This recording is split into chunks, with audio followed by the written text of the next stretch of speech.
my mom, my dad, and my sister, and me too. It's gonna be 4. And my sister is 4 years old and not going to kindergarten because really small.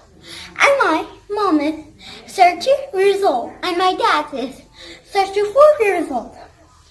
And my mom is doing all the subjects of the home. And my sister is just sitting at home because she's 4 years old. She's not going to kindergarten. And my dad is teacher of driving a car and teacher of art.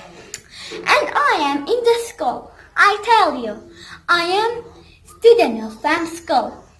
And FAM school is really good. Everyone going to FAM school, not going another school is not good. Okay? And I love my family. And I'm really, really special. I have this family.